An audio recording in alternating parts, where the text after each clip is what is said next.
The crystal glasses clinked softly as the waiter poured wine around the long mahogany table.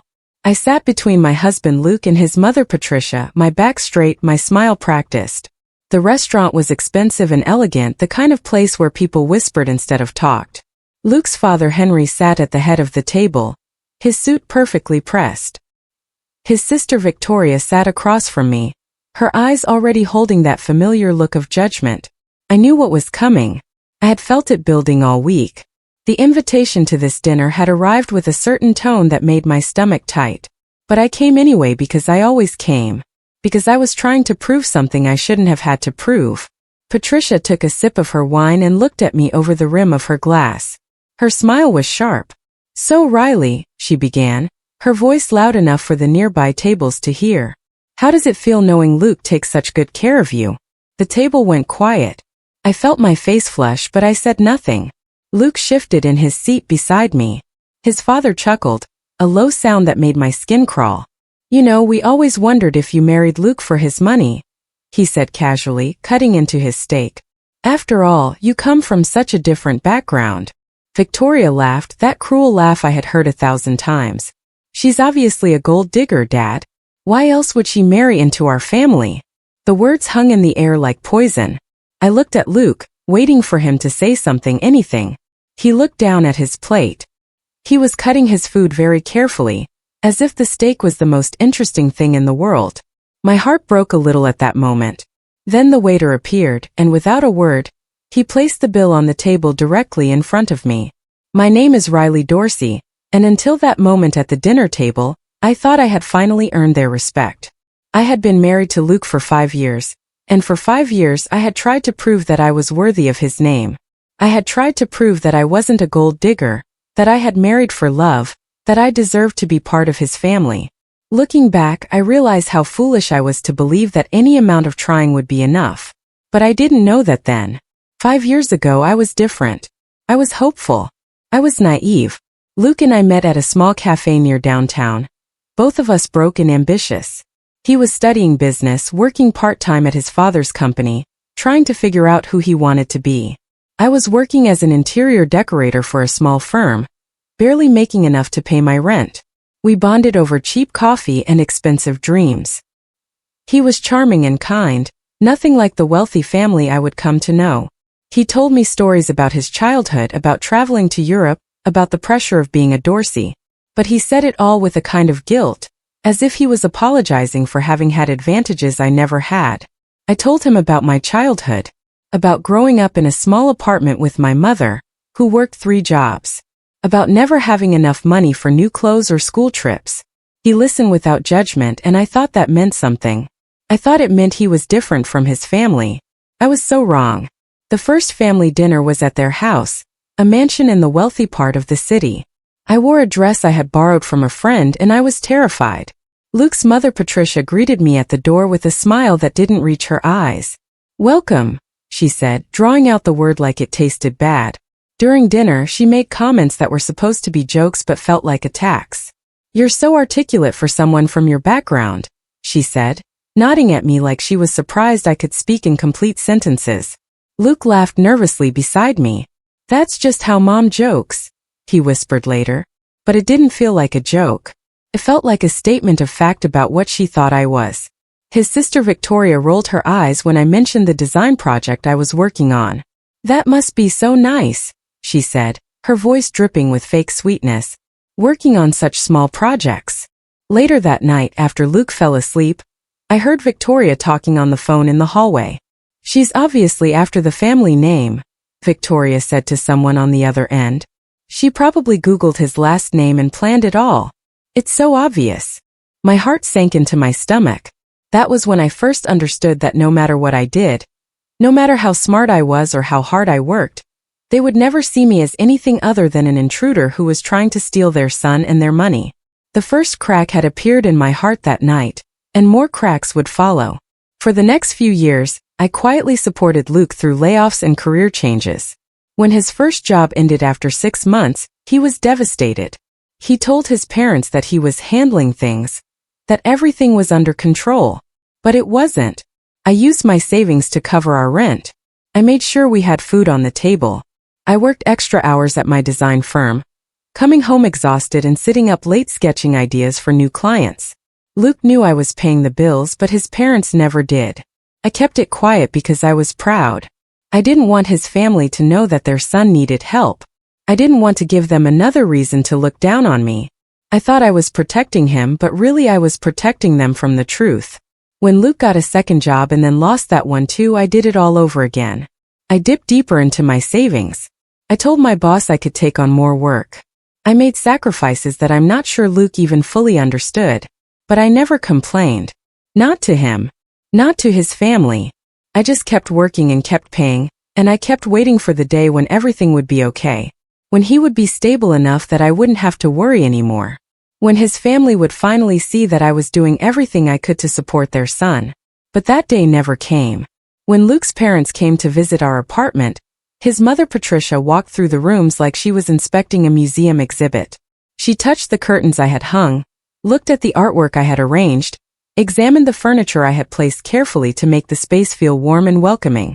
"You have an expensive taste for someone between jobs," she said, her eyes narrowing. I had decorated the entire apartment myself, with money I had earned from my design firm. But I didn't correct her. I smiled politely and offered her tea. Luke stood beside me, his hand on my shoulder, but he didn't say anything. He didn't tell her that I had done all of this. He didn't tell her that I was working hard to make our home beautiful. He just let her think that he had paid for everything. Later, I asked him why he hadn't spoken up. He looked confused. "I didn't think it mattered," he said. "But it mattered to me. It mattered that his mother thought I was spending money we didn't have. It mattered that he let her believe that lie.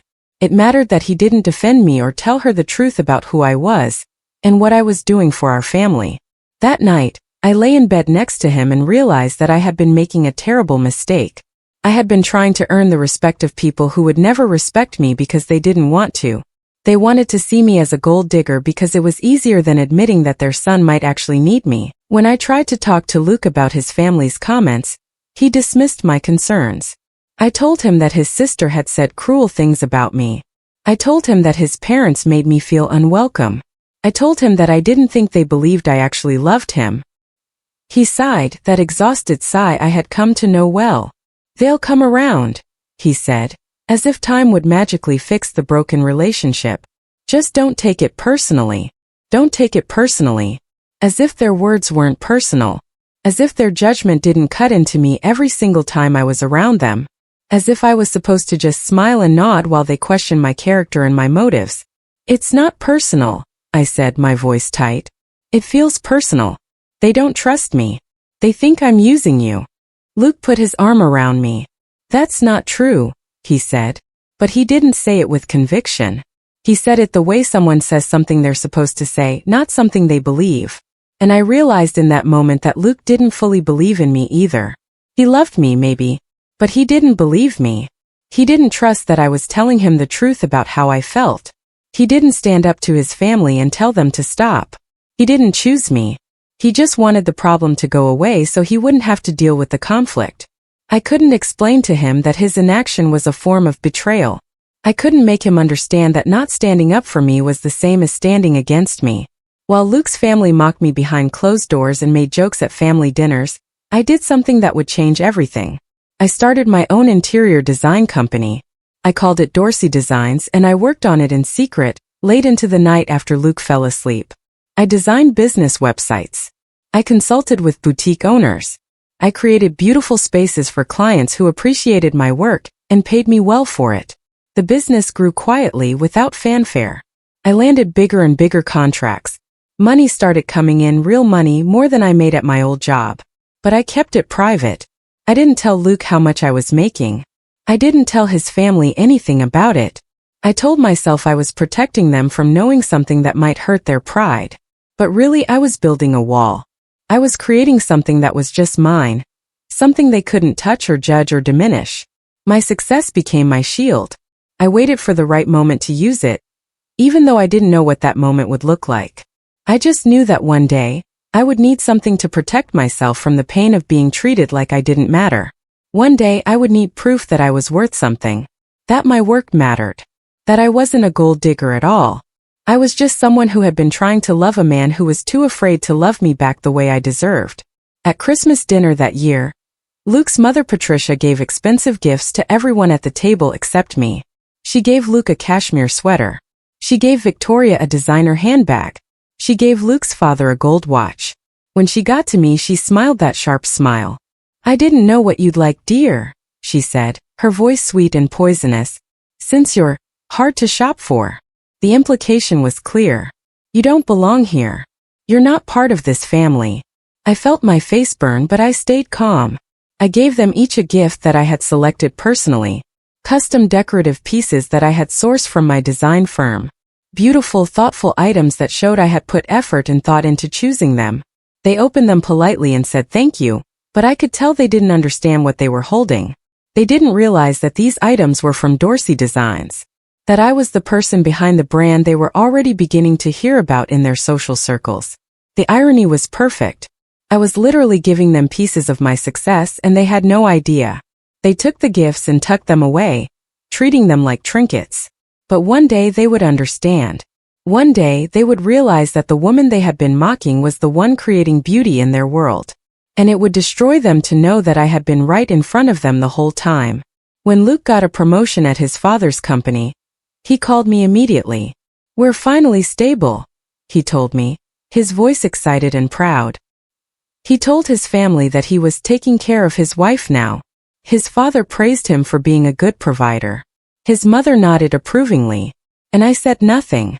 I didn't tell them that I had paid the deposit for our new home 2 days earlier. I didn't tell them that I was the one making most of our money. I didn't tell them that Luke's promotion was nice, but it didn't change the fact that I was the financial foundation of our family. I let them believe the lie because I was tired of trying to set the record straight. I was tired of explaining myself. I was tired of trying to prove that I was worthy. The resentment built inside me like a pressure that had no release. Every time his family praised him for taking care of me, I felt it grow. Every time they spoke to me like I was fragile or dependent, I felt it grow. Every time they made a joke about me marrying Luke for his money, I felt it grow. And I did nothing. I just smiled and nodded and let them believe whatever they wanted to believe. But inside I was changing. The woman who had come into that family 5 years ago, hoping to be loved and accepted, was becoming someone else. She was becoming someone who would not be forgotten or dismissed. She was becoming someone who would make them regret every single word they had said to her. One day, I accidentally saw a group chat on Luke's phone. His sister Victoria and his mother Patricia were texting about me. I know I shouldn't have looked, but I did. My hands shook as I read the words. "Hope she signs a prenup soon," Victoria had written. Luke's mother replied, "She'll be gone before that matters." My breath stopped. They were discussing my future as if I was already leaving. As if they knew something I didn't. As if they had already decided that I wouldn't stay. And Luke had never defended me in that chat. He never said a single thing to stop them. He never told them they were wrong about me. He never said, "That's my wife. That's the woman I love." He just stayed silent. That silence was the final blow. I realized at that moment that I could never trust him the way I needed to trust a husband. He had shown me his true colors, and they were not the colors of someone who would stand by me when it mattered. I closed the phone and put it back where I found it.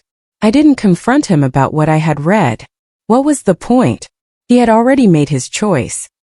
He had already decided that keeping the peace with his family was more important than defending me. And I couldn't change that. All I could do was change myself. The next time Luke and I had a serious conversation, I told him everything. I told him that I knew about the group chat. I told him that I knew his family thought I was only marrying him for money. I told him that I knew he had never defended me, not once in all the years we had been together. He tried to explain himself. He said it was complicated. He said he didn't know what to say. He said his family was just joking. But I wasn't listening anymore. I had already made my decision. I told him that his refusal to stand up for me meant he didn't really believe in me. I told him that a real partnership required more than love. It required loyalty and respect and the willingness to fight for each other. He didn't have any of those things to give me. And I was done waiting for him to become the man I had thought he was. Luke looked devastated, but he didn't argue with me. And that was the moment I knew for sure that it was over. Something inside me hardened that day.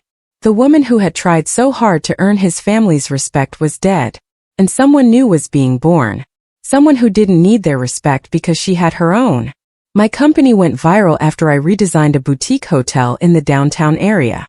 The owners were so happy with my work that they posted about it on social media, crediting me by name and showing my design process. Within weeks, people were asking for Dorsey Designs to work on their spaces. Big clients started calling. Magazines wanted to interview me. My business expanded so quickly that I had to hire a team. I earned my first major contract, a luxury apartment complex that would generate enough income to make me financially independent forever. My life changed overnight, but I kept it quiet. I didn't tell Luke how successful I had become. I didn't tell his family that the woman they had been mocking was becoming someone important in the design world. I let the world see my success first. I let my name grow in the industry. And only then, when I was already famous, when I already had power and respect from people who mattered, would they finally see who I really was. The timing had to be perfect. The moment had to be right. I had to make sure they understood that I didn't need them, that I had never needed them, that I had been strong all along. Luke's family invited us to a special dinner to celebrate our wedding anniversary. I knew it was a setup from the moment I heard about it. They wanted to celebrate the marriage of their son to someone they didn't respect. They wanted to pretend that everything was fine, while they continued to mock me behind closed doors. But I decided to go. I was ready. I wore a minimalist white suit, something I had designed myself. It was simple, elegant, and powerful. I walked into that restaurant feeling like I was walking into battle. I was calm and radiant and completely in control. Luke looked at me with admiration as we arrived. For a moment, I remembered why I had fallen in love with him. But then his mother smiled that sharp smile, and the memory faded. We sat down at the long table, and I waited for the attack to begin. As we ate, Luke's father made a comment that was supposed to be funny. "So Riley still playing decorator?" he asked, his tone dripping with condescension. His wife laughed. "She's playing the wife better than the decorator," she said. The whole table erupted in laughter. I felt the familiar burn of humiliation, the way it always started with a small joke that had teeth. Luke chuckled along, trying to defuse the tension with laughter. But there was nothing to defuse.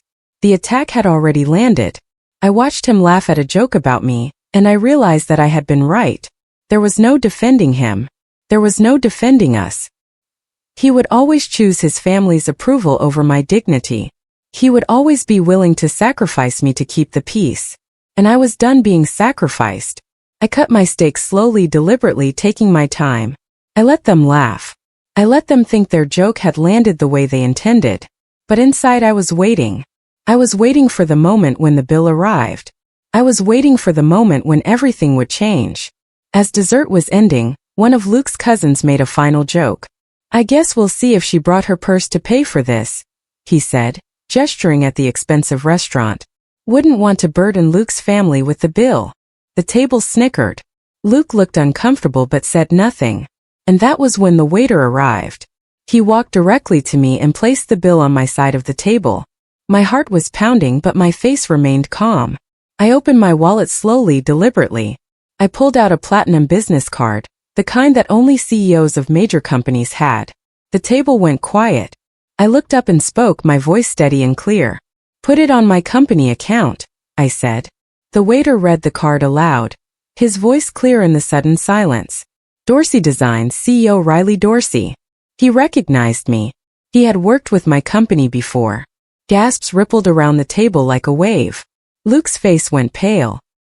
His mother's mouth opened and closed like a fish. His father looked like he had been slapped. Victoria's face flushed deep red. Nobody said anything. They just stared at me like they were seeing me for the first time. And maybe they were.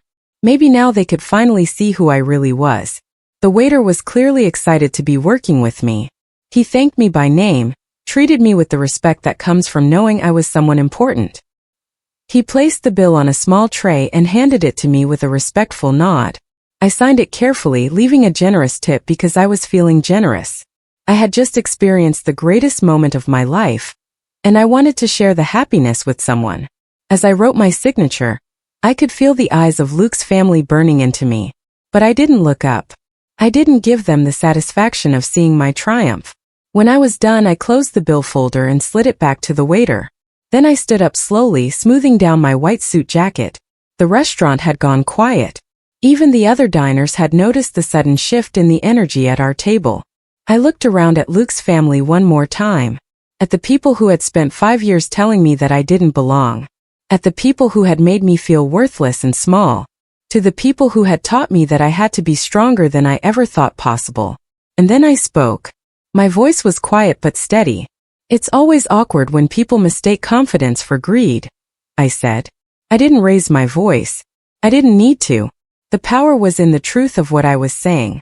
Then I turned and walked out of that restaurant, my heels clicking against the floor like punctuation at the end of a sentence. The restaurant seemed to hold its breath as I walked toward the exit. I didn't look back. I didn't need to. I already knew what I would see in their faces. Shock, embarrassment, regret. The realization that they had made a terrible mistake. That they had judged someone they didn't understand. That they had spent 5 years mocking someone who was actually more successful than any of them. My head was held high as I walked out into the cool night air. The city stretched out around me, full of possibility and promise. I had just walked away from my marriage, though it took me a few more hours to fully realize it. I had just told Luke's family exactly who I was. And I had never felt more alive. I had never felt more myself. The woman who had tried so hard to fit into their world was gone. In her place stood someone new. Someone strong. Someone who didn't need their approval because she had her own. When I got home, Luke was already there, sitting in the dark living room. He didn't turn on any lights. He just sat in the shadows waiting for me. When I came in, he turned to face me. His face was a mixture of confusion and betrayal and something else I couldn't quite name. "Why didn't you tell me?" he asked, his voice small. "About the company. About how successful you've become. About any of it." I didn't sit down. I remained standing, my arms crossed, my face calm.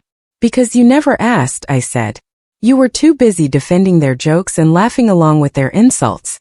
You were too busy letting them disrespect me to ever notice what I was actually doing." Luke stood up and reached for me. "Riley, I love you."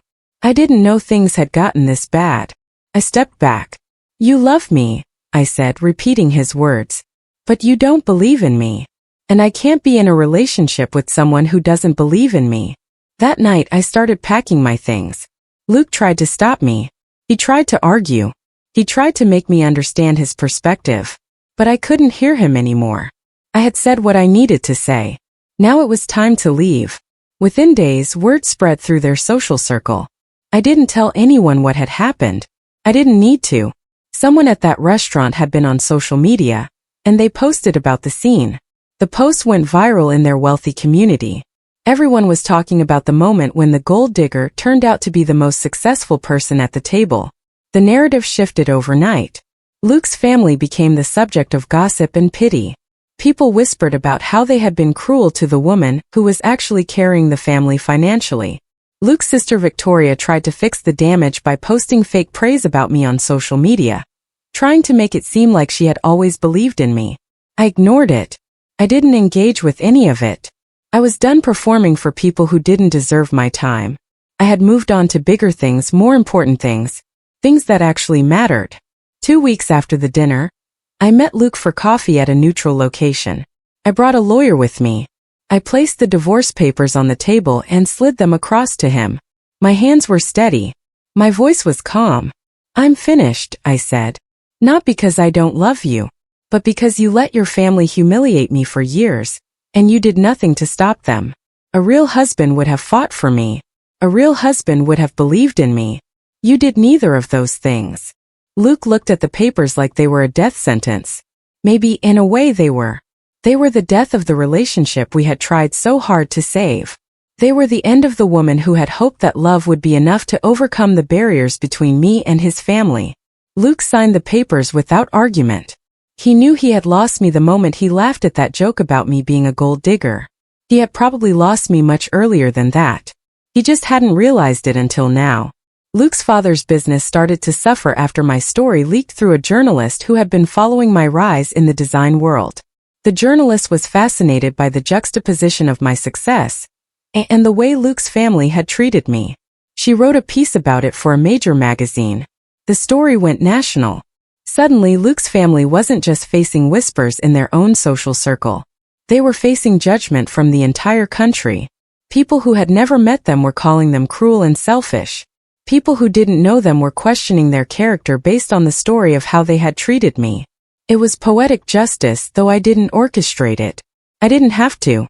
The truth was powerful enough on its own.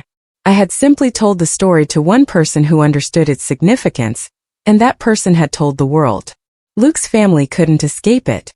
Their reputation was permanently damaged. But I took no pleasure in that. I was too busy moving on to care about their suffering.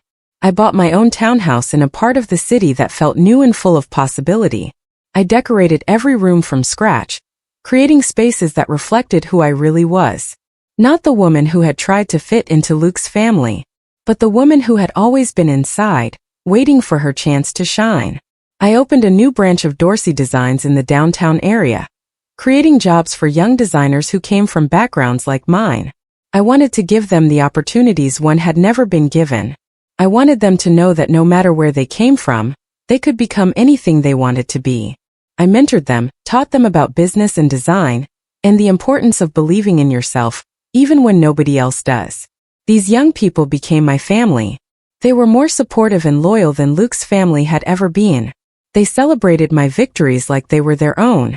And I celebrated theirs just as fiercely. 6 months after leaving Luke, his mother Patricia appeared at my office without an appointment. She looked smaller, somehow diminished. The power that she had wielded over me for so many years had disappeared, and she didn't know how to function without it. She asked to speak with me privately, and I agreed, though I didn't really want to. We sat in my corner office, with the city spread out below us through the floor-to-ceiling windows. Patricia looked around like she was seeing the office for the first time, though she had always known I worked in design. Now she was finally understanding the scope of what I had built. "You ruined our reputation," she said, her voice bitter. I looked at her calmly. "No," I replied. "Your cruelty did. I simply told the truth about what happened. I didn't raise my voice. I didn't need to. I had all the power in the room now, and we both knew it." Patricia left my office looking broken. She had come hoping to intimidate me, to make me feel small the way she had so many times before. But I was no longer the woman who could be intimidated by her. I was someone new. Someone stronger. Someone who didn't need her approval or her respect because I had my own. Months later, I was invited to be the featured designer at a major charity gala. The same elite crowd that had once mocked me now whispered my name with awe as I walked through the room. Women who had never acknowledged me before now wanted to talk to me about my work.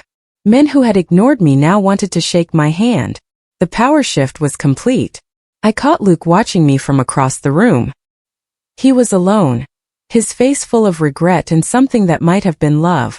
I smiled at him, but not with anger, not with bitterness, just with the knowledge that I had become everything I was supposed to be, that he had lost me because he was too afraid to believe in me when it mattered. I didn't feel sad about that anymore. I felt free. In the final moments of that gala, I found myself standing alone on a balcony overlooking the city. Luke's family was nowhere to be found. They had already left, unable to bear the humiliation of watching me shine. I looked out at the city lights and thought about everything that had brought me to this moment. The years of trying to earn respect from people who were incapable of giving it. The years of sacrifice and silence. The moment in the restaurant when everything changed. They called me a gold digger. I whispered to myself. But gold isn't what I was after. I was after peace. I was after respect. I was after freedom. And I had finally found all three. Not through revenge or cruelty or spite, but through believing in myself when nobody else did. Through working hard and never giving up on my dreams. Through understanding that my worth wasn't determined by anyone else's opinion of me. That my value came from inside, from the strength and courage I had always possessed. The city lights sparkled below me like promises being kept, and I smiled knowing that I had finally come home to myself.